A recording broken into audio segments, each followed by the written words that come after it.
Hi hello नमस्कार मंडळी, स्वागत आहे तुमचे दी सिंपल वर्ड या मराठी यूट्यूब गार्डनिंग चॅनलमध्ये। मंडळी, पानांचा हिरवागार रंग, त्यांचा आकार, पानांवरची चकाकी दिसायला अतिशय सुंदर असं हे नागवेल। आपल्यापैकी प्रत्येकाच्याच घरात काही रोपांची झाडं ही असतातच, त्याचपैकी एक म्हणजे हा नागवेलीचा वेल। नागवेलीचा वेल किंवा याला खायचं पान किंवा विड्याचं पान असं देखील म्हटलं जात असतं। हिरवगार लांबलचक नागवेलीचा पानांचा वेल हा फक्त सजावटीसाठी नाही तर आपल्या पर्यावरणासाठी देखील फायदेशीर आहे। सो यामध्ये आता कलकत्ता पान म्हणून हा देखील प्रकार आलेला आहे। सो मी हे देखील 40 रुपयाला का 60 रुपयाला हे प्लांट आणलेलं होतं, त्यानंतर त्याची रिपोर्टिंग देखील केलेली होती। सो त्या रिगार्डिंगचा इन डिटेल व्हिडिओ देखील मी तुमच्याशी शेअर केलेला आहे आणि जवळपास 2 महिन्यानंतरची ही ह्या वेलाची ग्रोथ तुम्हाला आता या ठिकाणी पाहायला मिळत आहे। सो मंडळी, आजचा आपला जो विषय आहे की नागवेलीच्या वेलीला उन्हाळ्यामध्ये कुठल्या प्रकारची खतं द्यायची।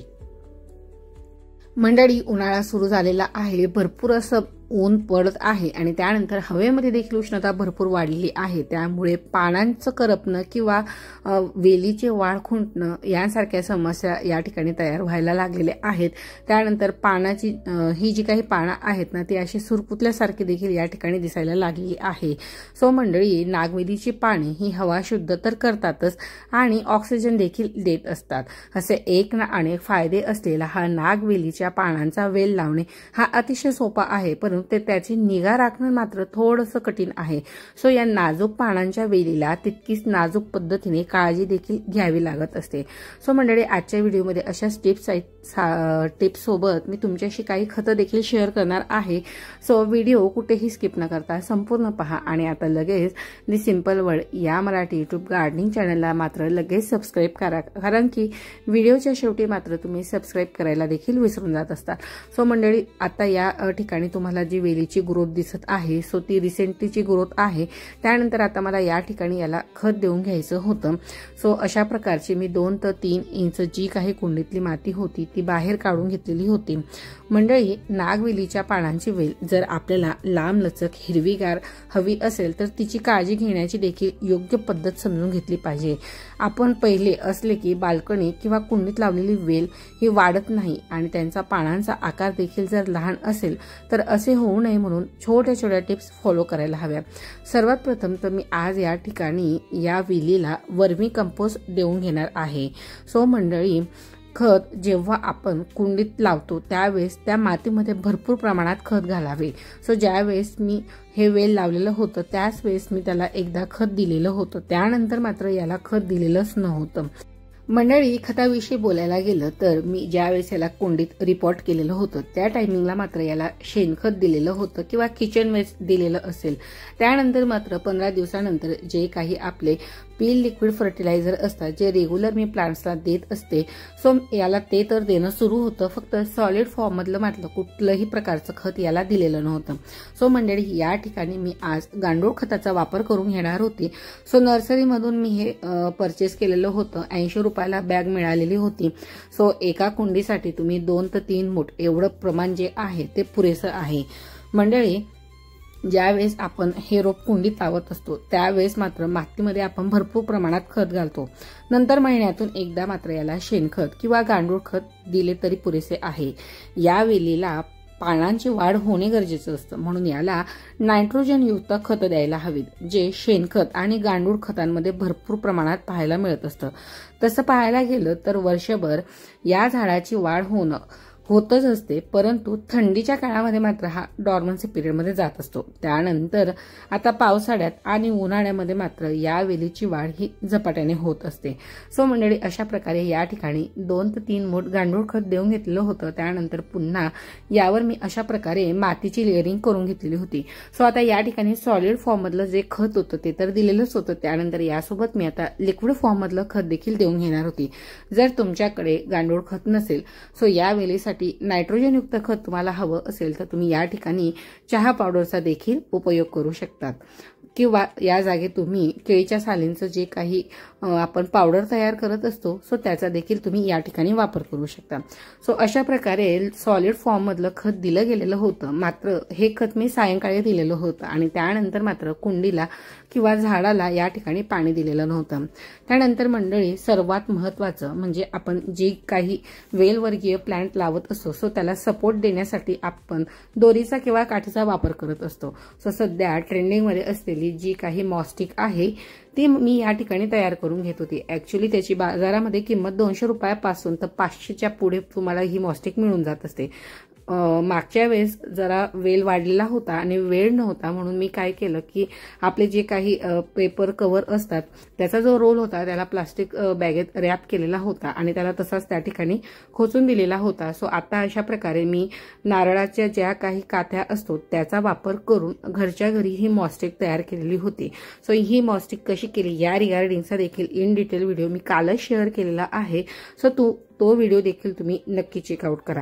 सो त्यामध्ये वेगवेगळ्या 2 ते 3-4 पद्धती मी ह्या मॉस्टिकच्या देखील सांगितलेल्या आहेत। चला तर मग आता या ठिकाणी मी मॉस्टिक देखील लावून घेत आहे आणि त्यासोबत इतर ज्या काही छोट्या छोट्या गोष्टी आहेत त्या देखील मी शेअर करते। मंडळी खतानंतर विषय येत असतो तो म्हणजे सूर्यप्रकाश। मंडळी या वेलीला सकाळचा 2 ते 3 तासाचं ऊन मिळालं तरी भरपूर होते। या वेलीला दिवसभराचे कडक ऊन मात्र सहन होत नसते, त्यामुळे याला इनडायरेक्ट सनलाईटमध्ये जर आपण ही वेल ठेवली तर ती छान प्रकारे ग्रो करत असते। त्यानंतर उन्हाळ्यामध्ये या वेलीला पाण्याचा स्प्रे करत राहावा, त्यामुळे वेलीला छान प्रकारे वाढ देखील मिळत असते, थंडावा मिळतो, त्याचप्रमाणे गारवा मिळतो। एकदा ही वेल तुम्ही नर्सरीतून घरी आणली तर मात्र ती कायमस्वरूपी तुमच्याकडे राहू शकते। याचं कटिंग करून यांपासून तुम्ही अनेक प्रकारची रोपे देखील बनवू शकता। सो तुम्ही या ठिकाणी पाहू शकतात वेल ही चांगल्या प्रकारे वाढलेली आहे आणि तिचे जे काही वेगळे प्रकारचे जे काही रूट्स असतात म्हणजे जे काही दांडीलाच आहे सो त्या ठिकाणी ते तिथल्या तिथं मातीमध्ये रुजत आहेत आणि त्यापासून पुन्हा नवीन रोपं त्या ठिकाणी तयार देखील होत आहेत। सो अशा प्रकारे या ठिकाणी मी मॉस्टिक देखील लावून घेत होती। मंडळी आपण जे काही सॉलिड फॉर्म मधलं फर्टिलायझर होतं ते तर आपण पाहिलंच, त्यानंतर आता थोडं लिक्विड फर्टिलायझरकडे देखील जाऊया। मंडळी आज आपण या ठिकाणी जे लिक्विड फॉर्म मधलं फर्टिलायझर देणार आहे ते अगदी घरगुती आणि निशुल्क आहे। त्याने पाने देखील निरोगी राहत असतात आणि हिरवीगार देखील बनत असतात। मंडळी तांदूळाच्या पाण्याचा म्हणजे तांदूळ धुतल्यानंतर जे काही पाणी असतं त्या पाण्याचा रोपांच्या वाढीसाठी भरपूर असा उपयोग होत असतो। त्या पाण्यामध्ये भरपूर असे आवश्यक मायक्रोन्यूट्रिएंट असतात जे मातीची सुपीकता वाढविण्यासोबतच रोपांच्या वाढीसाठी देखील फायदेशीर असतात। या व्यतिरिक्त त्यामध्ये नायट्रोजन, फॉस्फरस, पोटॅशियम हे देखील असतं, ज्याने विड्याची जी काही पाने आहेत ती मोठी आणि चमकदार बनवत असतात। त्यामुळे तांदूळ धुतल्यानंतर जे काही पाणी असते ते पाणी फेकून न देता ते आपल्याला वेलीला द्यायचं आहे। सो अशा प्रकारे या ठिकाणी 1 ते 1.5 ग्लास तांदूळ धुतलेलं पाणी होतं। सो त्याला एक रात्रभर मी त्याला तसंच राहू दिलेलं होतं। त्यानंतर त्यामध्ये प्लेन वॉटर मिक्स करून त्याला डायल्यूट करून घेतलेलं होतं। सो अशा प्रकारे रात्री गांडूळ म्हणजे सायंकाळी याला गांडूळ खत देऊन घेतलेलं होतं आणि सकाळी अशा प्रकारे लिक्विड फॉर्म मधलं जे काही तांदूळ धुतलेलं जे पाणी होतं NPK रिच असं जे फर्टिलायझर होतं ते आता या ठिकाणी वेलीला देऊन घेतलेलं होतं।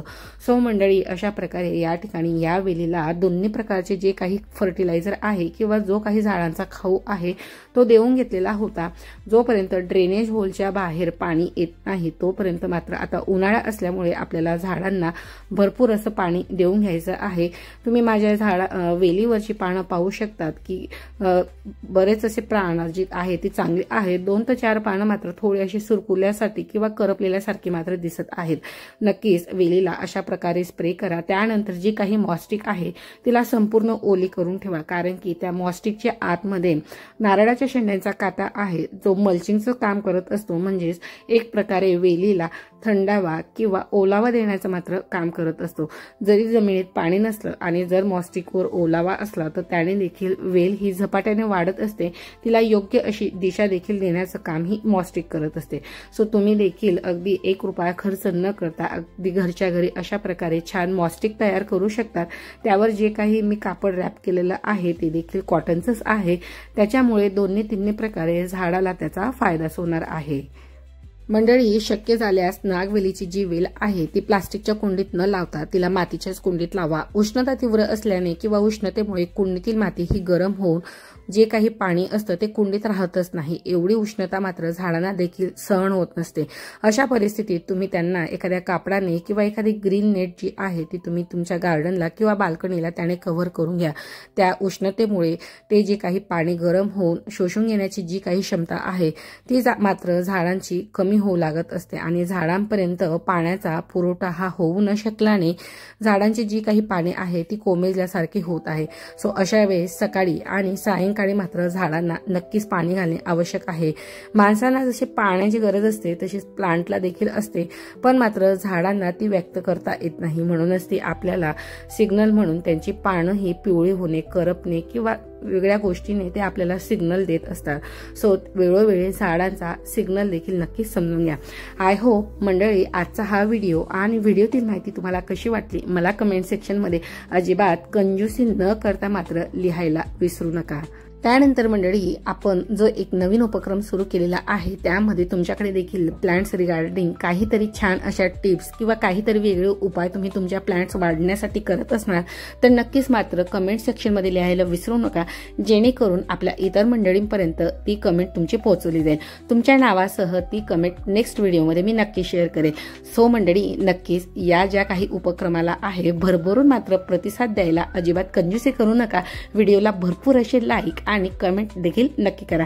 अजूनही तुम्ही दी सिंपल वर्ड या मराठी यूट्यूब गार्डनिंग चॅनलला सबस्क्राईब केलं नसेल, सबस्क्राईब बटन प्रेस करून त्यासमोरील बेल आयकॉन प्रेस करून ऑल्सो ऑप्शन सिलेक्ट करा, जेणेकरून येणारा पुढचा व्हिडिओ मिस करणार नाही। So take care, bye, happy gardening.